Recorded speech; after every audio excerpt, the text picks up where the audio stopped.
Podcast Rita Lee, discografia comentada. Um projeto produzido e apresentado por Beto Feitosa para ziriguidum.com. Um bombom um tanto americanizado.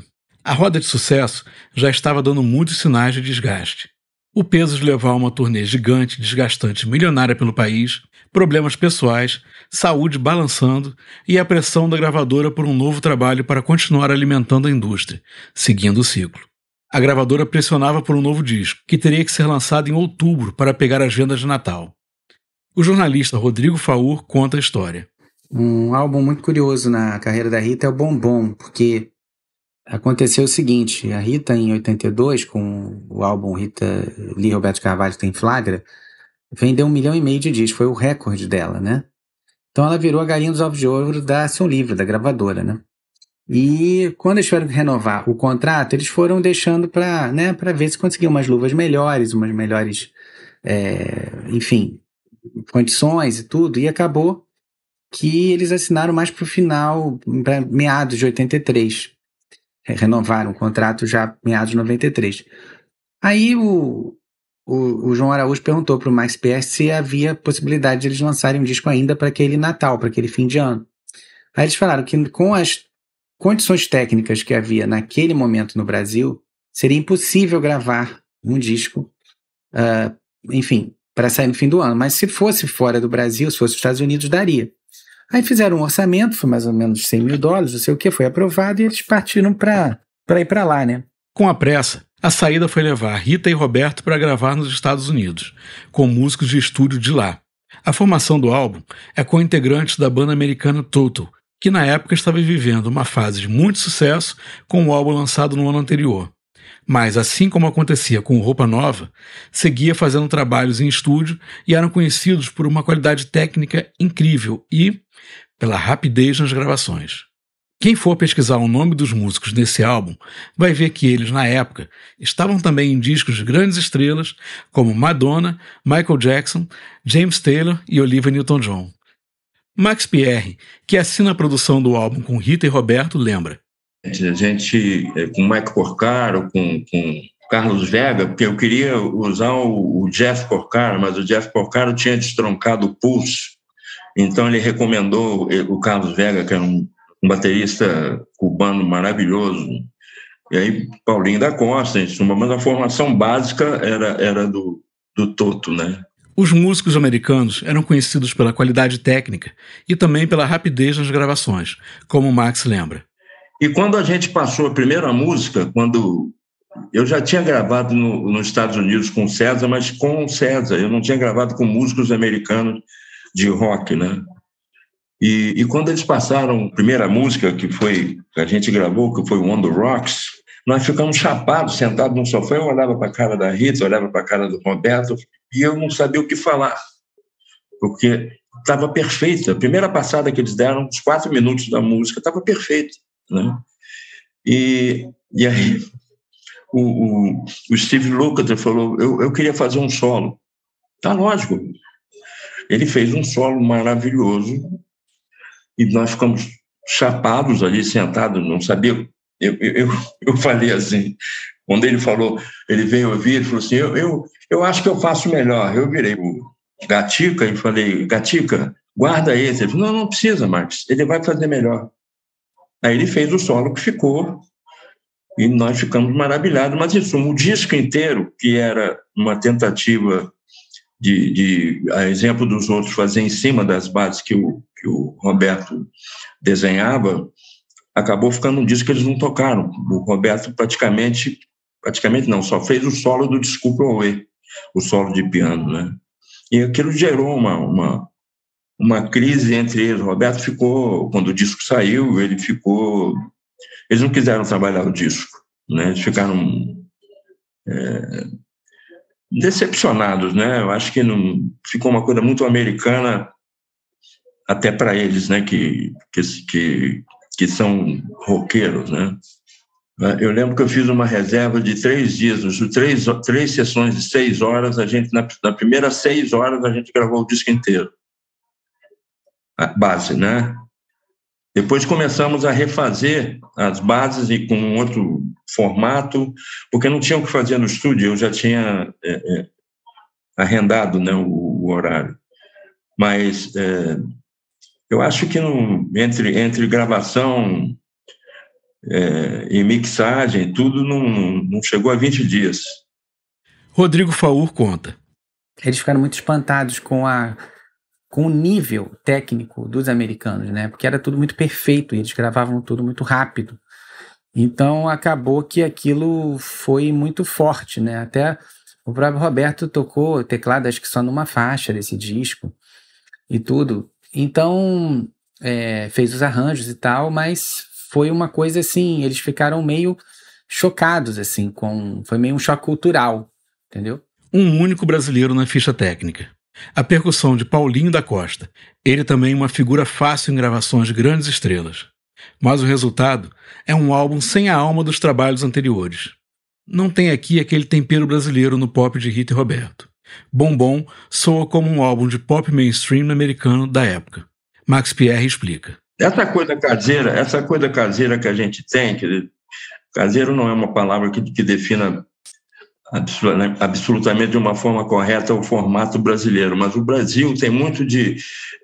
Você não tem aquela partitura que o camarada olha, toca e acabou, vai embora. Não, aqui o músico conversa, senta, não, por que tal fazer assim, que tal fazer assado, e acaba tendo um formato que é único nosso, né? A gente... eu acho que conseguiu com isso, em todos os estilos de música, ter um padrão que era diferente do mundo latino, por exemplo, né?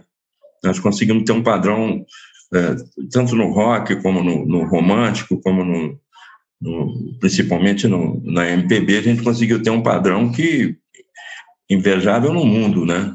O jornalista Silvio Essinger define. Então Rita fez aquele disco com aquele tipo de som que estava em voga, né? Que era uma coisa meio o R&B, meio new wave, meio hard rock, mas tudo muito polido, aquela sonoridade cristalina e poderosa das rádios da época. O jornalista Leonardo Lixotti comenta. Que era o uso daquela sonoridade da época, ele ficou bem marcado e bem datado. A sonoridade da época dele não é tão inspirado, né? Aquele synth pop, né? Aquele sax desnecessário. Por aqui os problemas com a censura continuavam. O Conselho Superior de Censura se reuniu em Brasília para analisar as letras do álbum e proibiu 2 faixas. A escatológica Degustação, uma brincadeira quase infantil, e Arrombou o Cofre, nova versão do Arrombou a Festa, mas agora com figuras do mundo político como personagens. A piada, é claro, não caiu bem na truculência dos ditadores, e dessa vez eles foram além. Ameaçaram enquadrar Rita na Lei de Segurança Nacional.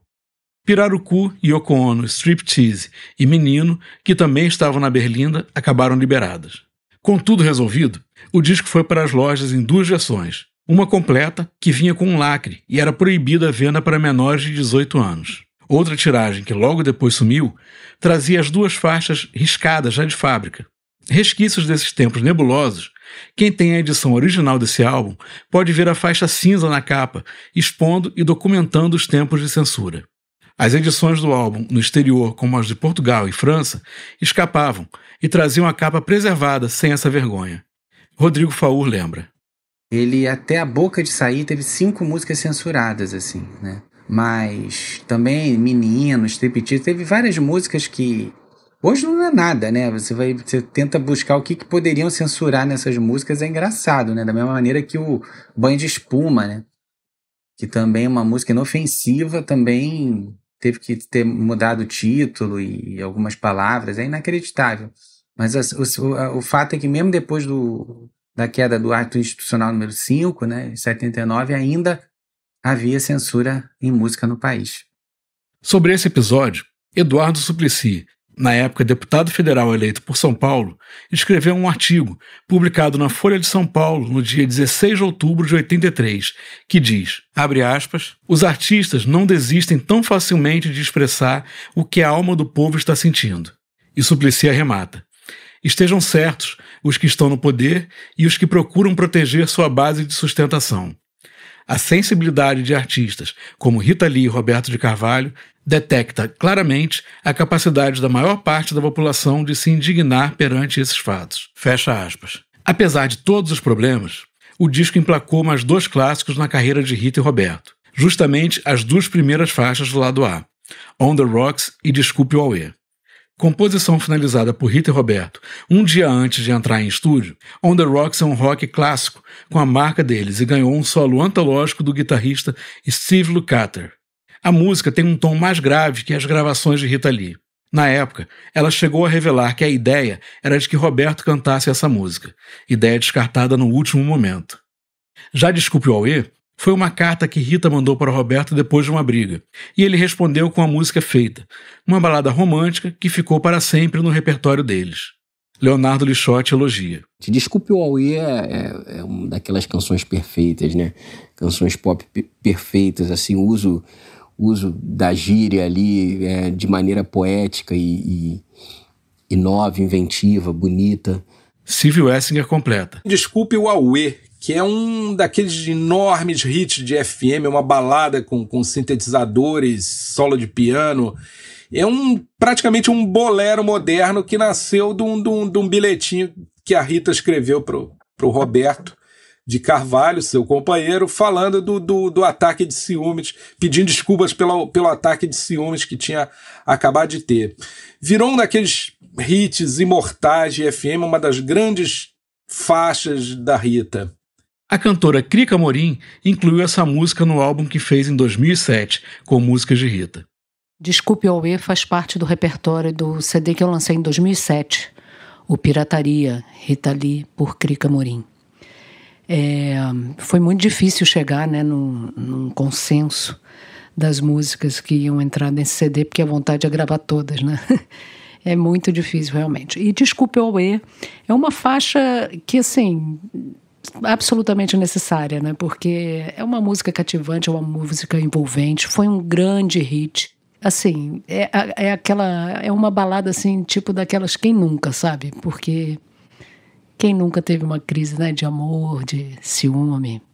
E tem essa coisa, né, esse jeito da Rita falar, essa coisa, por mais que ela esteja falando uma coisa muito séria, né, porque, né, isso aí partiu de um bilhetinho, de uma briga entre eles, mas ela tem esse jeito doce, cativante de falar as coisas e a gente acaba se reconhecendo nessa fala, né?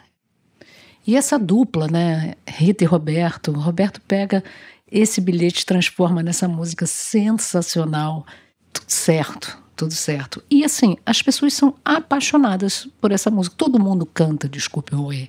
Então a coisa mais legal que tem é no show, essa música, as pessoas se soltam, cantam. Ah, cara, é um momento maravilhoso, assim. Ela é muito cativante, realmente, a palavra é essa. Todas as músicas do álbum têm assinatura de Rita e Roberto. O repertório traz ainda Bobos da Corte, canção de leve bandeira LGBTQIA+, que Rita deu para Ronaldo Rezedá, que gravou em 1979. Roberto canta Tentação de Céu, última música que foi gravada, já durante a fase de mixagem. Raio X foi inspirado em um fato real. Rita e Roberto perceberam uma criança olhando de binóculos para o apartamento. Eles também pegaram o deles para olhar. O menino era fã, passou o número do telefone, Rita e Roberto ligaram e eles ficaram de papo. É uma música forte no repertório, mas que está esquecida. Leonardo Lixotti tem uma observação curiosa sobre Menino, que abre o lado B. Muito parecida com o que seria a lambada, né? Que era um som que já vinha, né? Da guitarrada, um som caribenho, mas isso se dilui depois que a música começa. É uma das canções sobre sexo, né? A Rita, ela compõe muito bem, né? Sobre sexo. E o Tom Zé chega a falar que a Rita é a pessoa que melhor escreve sobre sexo no Brasil e ela tem canções mesmo excelentes sobre o tema. Silvio Essinger também tem uma sacada de referência no repertório desse álbum. Agora, tem o Pirarucu, né, que é um country caipira, meio uma revisão de 2001, que a Rita tinha feito antes, na Tropicália com o Tom Zé, para falar da jequice moral do país, mas que não ficou a contento, assim. É uma daquelas faixas que o tempo apagou da discografia da Rita. Essa música também traz um deboche com o mundo político. Dessa vez, a vítima foi o ex-presidente americano Ronald Reagan, que em dezembro de 82 estava em viagem oficial no Brasil, mas fez um brinde ao povo boliviano. Isso na presença do general Figueiredo, o último a vestir a faixa em tempos de ditadura. O disco também chegou timidamente às trilhas de novela. Raio X faz parte de Champanhe, enquanto Bobos da Corte entrou na trama de sua sucessora, Partido Alto. Bombom é um disco polêmico, como conta Rodrigo Faur. Muita gente não gosta do Bombom, acha um disco menor, assim, bobo, não sei o quê. Eu, na época, ouvi muito. Confesso que eu ouvi bastante. O Wonder Rocks e o Desculpe Away acabaram ficando, né, pra todo sempre, mas eu sempre gostei muito de Fissura, de Raio X. Embora o Roberto ache que é uma música que podia ter um refrão, mas, né, e que não tem, né. Talvez precisassem de mais tempo, né, para finalizar algumas coisas, mas tem Menino, tem umas músicas divertidas, né? Pirarucu, que é muito engraçado. E é isso, então assim, o Bombom foi um disco feito às pressas, assim, né, mas que o resultado acabou que ficou muito competente, o resultado sonoro. O jornalista Leonardo Lixotti lembra da recepção. Que não teve uma recepção boa da crítica. Porque ela vinha de discos, ela e Roberto, né, vinham juntos ali, de discos bem fortes, bem com canções, discos inspiradíssimos. E Bombom não é um disco com canções tão inspiradas, apesar de ter ali músicas como Desculpe o Away, por exemplo, e On The Rocks, que são músicas que Rita Lee manteve em seu repertório de show, né? Até parar de fazer show, ela mantinha seu repertório de show com alguma regularidade. Entre 1983 e 1984, Rita e Roberto seguiram longe dos palcos, fazendo algum trabalho de divulgação, programas de TV no Brasil e em Portugal, e em dezembro apresentaram uma novidade, o álbum Rita Hits, trazendo 21 sucessos em forma de 2 grandes medleys. As passagens entre uma faixa e outra ganharam liga no teclado de Lincoln Olivetti, e só uma música, na verdade uma vinheta, foi gravada para esse trabalho. Uma citação de Esse Tal de Rock and Roll, abrindo o disco, cantada por um coro formado, entre outros, por nomes como de Jaime Allen e Nair Candia. O mais curioso, e que dá para ouvir claramente, é a voz de Rosana, que 2 anos depois iria estourar nas rádios com sucessos como Nenhum Toque e O Amor e o Poder. 1984 quase teve uma surpresa, uma música que hoje é um elo perdido. Rita e Roberto compuseram e gravaram uma música para a abertura da novela Vereda Tropical, com citação do bolero homônimo. Consta que a direção da TV Globo vetou a música e colocou no lugar uma regravação feita por Ney Matogrosso do bolero, sucesso dos anos 1950. Tudo isso pedia mais uma reinvenção, mais uma volta por cima. E o melhor, ela veio em forma de disco em 1985. Um recadinho antes de terminar. A cantora e compositora Marina Lima lembra uma história. Bom, eu queria falar que desde o começo, quando eu iniciei minha carreira, a Rita já tinha notoriedade, já era conhecida. Era um pouquinho mais velha que eu, tipo 5 anos, eu acho, no máximo. Mas já havia começado. De São Paulo e eu do Rio. Mas quando eu comecei, desde o início, sempre teve assim um sinal verde incrível da Rita comigo. Assim, totalmente do bem. Fez uma música para mim, no meu segundo disco. Sempre solícita, maravilhoso, assim. Eu senti que eu era bem-vinda, sabe? A maneira com que ela... Porque a gente tinha alguns amigos em comum, então sempre era uma coisa muito legal. Primeira vez que eu tive com ela, assim, eu vim a São Paulo, logo nos primeiros anos da minha carreira, fazer alguma coisa. Eu fiquei aqui uma semana e ela trabalhava com uma menina chamada Miriam Rodrigues, uma garota de Natal, que trabalhava com ela e com o Roberto. E que era minha amiga, minha fã também e tal, e que meio que fez essa ponte. E a Rita e o Roberto me convidaram para ir jantar na casa deles, em Higienópolis. Eles moravam em Higienópolis na época, num apartamento maravilhoso. E lá fui eu jantar com eles. Foi uma maravilha, porque ela me recebeu com ele, tocaram piano, cantaram, ela muito leve sempre, muito divertida, e muito diferente de mim, porque eu nasci no Rio, sou bem, de certa maneira, apesar de morar anos aqui em São Paulo, eu sou uma carioca típica. Assim como a Rita Lee é uma paulista típica. Ambas, cada uma com um título de cidadã da cidade da outra, né? Eu com título de cidadã paulista e ela com título de cidadã carioca, que é uma maravilha. Mas eu me lembro que eu fui jantar lá e eu fiquei tão feliz porque, em geral, o clima todo, os ambientes todos, entre artistas, que não tinham intimidade, eu tinha um pouco de medo, que eu era meio família, assim, e havia um clima de rivalidade, grande rivalidade sempre no ar, mas não com ela e comigo. Ela me recebeu tão bem, tão carinhosa, eu fiquei tão feliz, assim, me deu até ânimo de estar seguindo essa carreira artística, sabe? Pela forma que a Rita e o Roberto sempre acenaram para mim. Podcast Rita Lee, discografia comentada. Apresentação, roteiro e produção, Beto Feitosa. Gravação, edição e coprodução, Crica Amorim, Na Caverna Estúdio. Assessoria de imprensa, Ana Paula Romeiro. Assessoria de mídias sociais, Webduzido. Auxílio de pesquisa, Daniel Fernandes e João Senseve. Logo, João Pinheiro. Fotos, Alexandre Moreira. O projeto conta com o incentivo da Prefeitura Municipal de Niterói e da Secretaria Municipal das Culturas, SMC, por meio do edital Fomentão.